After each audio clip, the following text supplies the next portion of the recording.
He would try to control the show. He would whatever. Total lie. And then as all the articles come out and Jones censored Shroyer on Trump criticism and Israel. So let's see if Shroyer comes out and apologizes for you. Oh, no, he's going to say, I didn't really exactly say that. No, you couched each statement perfectly thought out and looking down at your notes to be able to lie about us and try to hurt this organization for your benefit so you can be a hero. You are a snake. You are a rat. You are a fraud. You are a backstabber. You are a handbiter. You are a disgrace. What's up, y'all? So even though a judge ruled that InfoWars has to be sold piece by piece until they're able to pay back $1 billion+ to the families of the Sandy Hook situation, Alex Jones is still fighting, but his staff is seemingly tired of his shenanigans and are jumping ship. And Owen leaving is just the beginning. This just opened the floodgates, especially because how bad Alex Jones is handling this whole ordeal. He's here. We've crossed the line. You should launch a new independent show and claim that I censored you for years and get 1 million viewers and betray me. And you're allowed to lie about me any way you want. You know I love you. No, look, let's reject the let's reject the Grabbler. This is a. I'm using this as a case point. You understand that? Mm-hmm. How much have I come in and censored you over the years? Yeah, not enough, frankly. I'd say some things that I shouldn't be saying. Have I ever censored you? Never once. Literally never once. Hey, if you want to quit and have a publicity stunt and lie about me, I forgive you, okay? Well, that's I know. I'm just saying I expected. Hey, David Knight did it. Owen's done it. And I tell you, I was taking the high road until I actually started watching it. And it's like Anakin Skywalker's become Darth Vader. Can we sing a song? Hey, when I go on the air, I'm letting you have it, Shroyer. You stabbed your brother in this operation in the back, and you're a fucking liar. Can we sing a song? Fucking asshole. Can we sing a song? Shit. We're gonna take a little break here. We're gonna sing a song.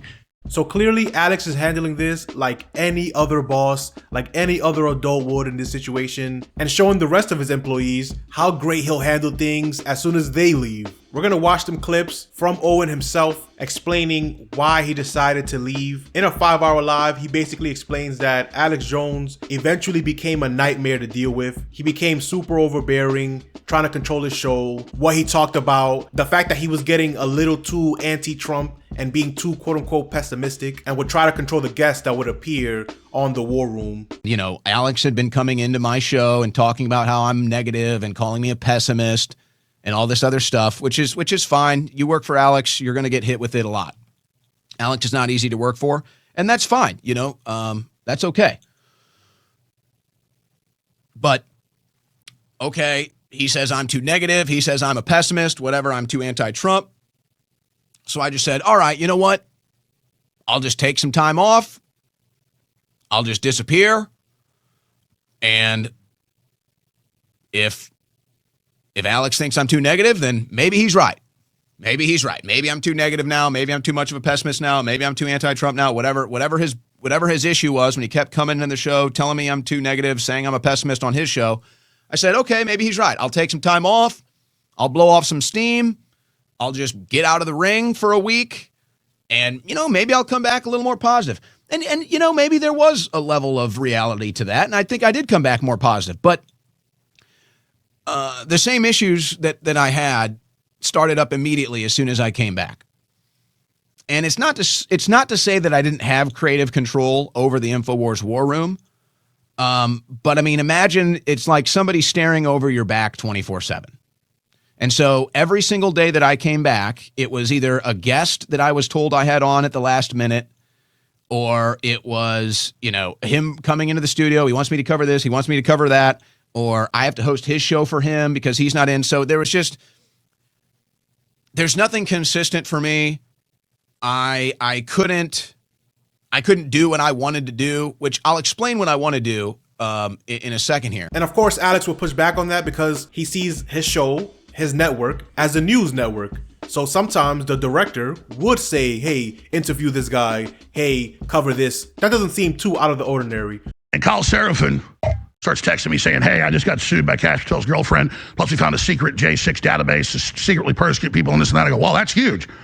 I said, well, can you go on Owen's show if you've got a slot? And he said, yeah. When? He said 4:30.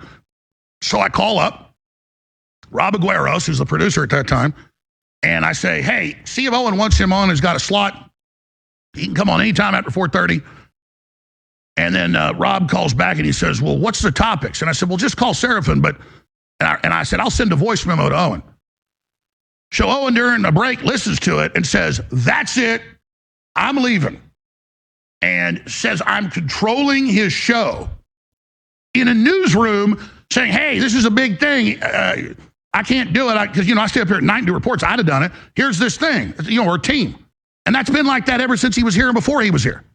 I mean, the guys are in there grabbing articles and videos and I'll, when Owen's show's about to start, I run over there with stuff that I think is important. Hey, do you already have this? I think this is pretty big. You know about this? That's what goes on in newspapers and TV stations and radio stations. It's like having a pigskin in a football game or a baseball in a baseball game or lights for a nighttime game or hot dogs and Coca-Cola being sold. But see, in the world of victimhood,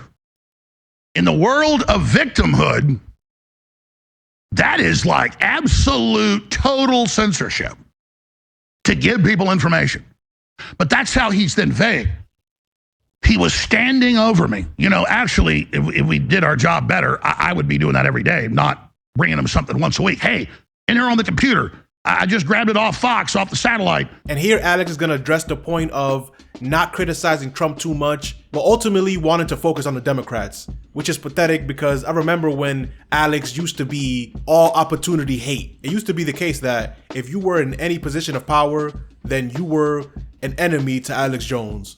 It seems like that's no longer the case. And notice it's why I'm leaving InfoWars. Not I quit or I was fired leaving at Nebulous, but just get him on the screen. I can't even look at him. And he's like, oh, I understand why he didn't want me talking about Trump. He'll have his access cut off. That's why I've got to go. Oh, I understand the things I was doing were really causing a problem. No, they weren't. I never told him you ought to do this or that. I said, hey, you can attack Trump all you want, but hey, we also need to stay on top of the Democrats here. I said that on air. I never even said that to him in person. I said on air. That's what talk show hosts do. I started out in talk radio. Other shows on the same station, the morning show talks about the afternoon show, and they disagree and agree, and they have debates. That's normal. We're not in a cult here. I'm not censoring somebody because I say I'm not throwing the baby out with the bathwater. I have Nick Fuentes on who says he's totally done with Trump. And I say, you're making good points. I can see why you say it, but I disagree on this, and that. And Nick doesn't go, oh my God, you're censoring me because you disagree with me. That's not what that is. And I talked to Nick this morning, and he obviously thinks that, before I even told him what went on, that Owen handled it completely wrong. But that's a little disingenuous from Alex, which is not really surprising, because disagreeing with a guest is completely not the same as telling your host, hey, tone it down on all the Trump stuff. Focus on the Democrats. Those are completely different things. But Owen will go on to say that he hasn't received a raise since 2018. So it doesn't seem like it's just one thing. It was everything, all these little bits put together that eventually became the straw that broke the camel's back. And again, I don't blame Alex for this, but I haven't had a raise at InfoWars since 2018. I haven't had a raise since 2018. Again, I'm not mad about that. It's never been about money for me, but can you imagine? I mean, folks, the cost of living has about doubled since 2018. Okay. So, I mean, I'm basically just living paycheck to paycheck at this point. And I don't complain. It's not a complaint. I'm just telling you. So this is, if somebody wants to make it about money, oh, he's going to have more money. This is not about money. If it was about money, I would have made it about money a long time ago. I haven't gotten a raise at InfoWars since 2018. I believe that's the last raise. I mean, I could go double check, but it's been a while. But again, that's fine. I'm not complaining about the money. Whether there's a lot of it or not is not what this is about. It's just like, this has been how it's at. I felt like I'm on this roller coaster, I'm strapped in, and there's just nowhere for me to go. And I'm always going to be loyal to the roller coaster. I've always been loyal to the roller coaster. You know, I don't try to grab something while it's on the ride. I don't try to grab something else, you know. But it's just the constant, okay, there's no raise in the future, and then the constant, we're going to shut down tomorrow. We're going to shut down tomorrow. And it's just like, it never happens. So it's like, I don't even know what's going on anymore. And then I feel like I can't even control my own show. I feel like Alex, and I, Alex said to me on the phone, he's not unhappy with me. He thinks I do great work, and I hope he means that. I don't know. But it's just like when he's constantly disrupting the show and constantly telling me what to cover and constantly telling me the guests, it just feels like I have no control anymore. And you have to understand the other thing about being in network news is you end up associating with things or people or subjects that you might not otherwise associate with. So, okay, you kind of have to go with that when you're a network guy. And that's not really how I am either. And of course, Alex was not about to let that slide and will go on to expose how much he actually paid Owen. Not the total number, but bonuses and even a car. They censor by not showing you what they said after and then invert it and say, I censored. That's what other people do, because this is the whole thing, to manufacture censorship. And so you can have a Streisand effect. Oh, I was bad stuff going on. I had to go because, this and that. And I mean, like, we're not human. That's very sociopathic. We're not human. And to boost yourself so you can get 1 million live streamers watching you, here it is right here. Couldn't do that on regular news topics. Though Owen's done some great stuff and done great work. That's why I hired him. No. But for whatever reason, if I can just get that hit again, I'll just come out and attack Alex Jones and play victim and act sad the whole time. And it's not true. So, Owen, tell us again, you hadn't had a raise since 2018? Is $80,000 increase in 3 different raises? Is that a $80,000 on top of what you're getting paid? Tell people what you are paid? You got the clips. How about telling people about the bonuses or the Hellcat I gave you just as a friend? Here, have my Hellcat. It was worth about $60,000 I gave it to you. It was $85,000 when I bought it. Oh, yeah. Tell me, Owen, about how bad I am again. So if somebody will lie about people he said was his friend for 10 years like that, and so nakedly,